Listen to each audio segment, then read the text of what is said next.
بنو عمر بن عوف قبیلے کی صلح کرانے کے لیے حضور تشریف لے گئے. واپسی آتے ہوئے وقت کچھ لگ گیا. صحابہ یہ سمجھے کہ حضور کو وہاں مصروفیت زیادہ ہو گئی ہے تو چلو نماز کا وقت جا رہا ہے تو ہم جماعت کر لیتے ہیں. تو جماعت شروع ہو گئی. حضرت ابوبکر صدیق رضی اللہ تعالی عنہ کو مصلی پہ کھڑا کر دیا گیا. چونکہ ایک موقع آیا حضور نے حضرت ابوبکر کو مصلی پہ کھڑا ہونے کا حکم دیا. مروا ابا بکر فلیصلی بالناس. یہ حضور نے ایام مرض میں فرمایا ابو بکر کو حکم دو کہ وہ لوگوں کو نماز پڑھائے. حضرت عائشہ رضی اللہ تعالیٰ عنہ فرماتی ہیں کہ میں نے کہا حضور وہ رقیق القلب ہیں, جب مصلی پہ آپ کو نہیں پائیں گے تو وہ گوارا نہیں کر پائیں گے, یہ حکم کسی اور کے لیے ارشاد کر دیجیے. حضور نے پھر فرمایا مروا ابا بکر فلیصلی بالناس. ابو بکر کو حکم دو کہ وہ لوگوں کو نماز پڑھائے. کہتے ہیں میں نے پھر یہ بات کہی. جب تیسری مرتبہ ہوئی تو حضور غصے میں آ گئے. فرمایا کسی قوم کے لیے مناسب ہی نہیں کہ ابو بکر ان کے اندر رہتے ہیں اور امامت کوئی اور کروائے. ابو بکر کو حکم دو کہ وہ مصلی پہ کھڑے ہو. اب یہ موقع بھی ایسا تھا, سب صحابہ نے کہا کہ حضرت آئیے, تو حضرت ابو بکر صدیق رضی اللہ تعالیٰ عنہ مصلی پہ کھڑے ہو گئے. پیچھے صحابہ کی صفیں بند گئی, نماز شروع ہو گئی. اتنے میں حضور بھی فارغ ہو گئے. قبیلے کے صلح کے لیے گئے تھے, کام ہو گیا, حضور واپس تشریف لائے. دیکھا تو جماعت کھڑی ہے. اب حضور پیچھے جب تشریف لائے تو صحابہ نے دیکھا کہ حضور آ رہے ہیں تو انہوں نے راہیں چھوڑ دی. پچھلی صف سے لے کر مصلی تک صحابہ نے راہیں چھوڑ دی. حالت نماز کے اندر حضور کو پروٹوکول دیا جا رہا ہے, حضور کا استقبال ہو رہا ہے اور حضور کو راستہ مل رہا ہے. اللہ اکبر. اب صدیق اکبر رضی اللہ تعالیٰ عنہ نماز پڑھا رہے ہیں. لا یلتفت یمینا ولا یسارا. آپ جب نماز پڑھتے تھے اتنا انہماک ہوتا تھا کہ دائیں بائیں کی خبر نہیں ہوتی تھی.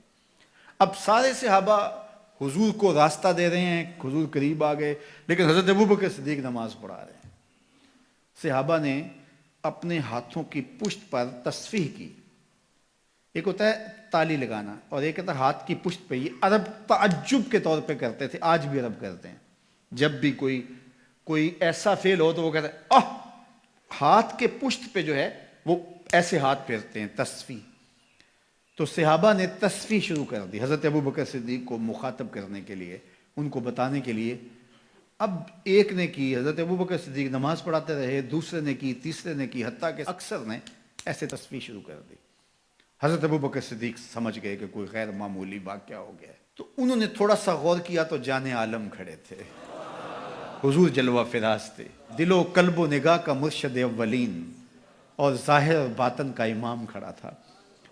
تو حضرت ابوبکر صدیق پیچھے سرکنے لگے.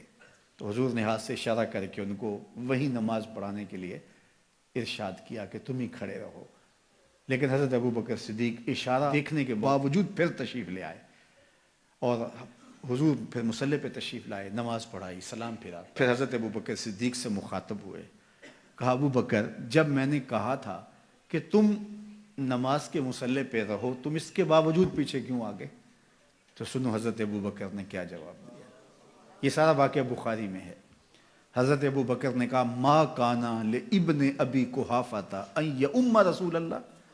یا رسول اللہ صلی اللہ علیہ وآلہ وسلم, ابو قحافہ کے بیٹے کی یہ جرأت کب ہوئی کہ رسول اللہ کے آگے کھڑا ہو کے نماز پڑھائے؟ اللہ اکبر.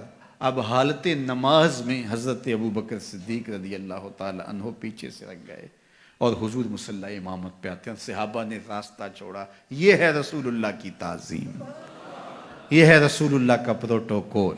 ہمیں تاریخ بتاتی ہے کہ صلح حدیبیہ کے بعد سیدھا فتح مکہ ہوا ہے, کوئی جنگ درمیان میں نہیں ہوئی. جب امت نبی کی تعظیم کرتی ہے تو کفار کے دل میں رعب پیدا ہوتا ہے, اور جب امت نبی کی تعظیم نہیں کرتی تو کفار دلیر ہوتے ہیں.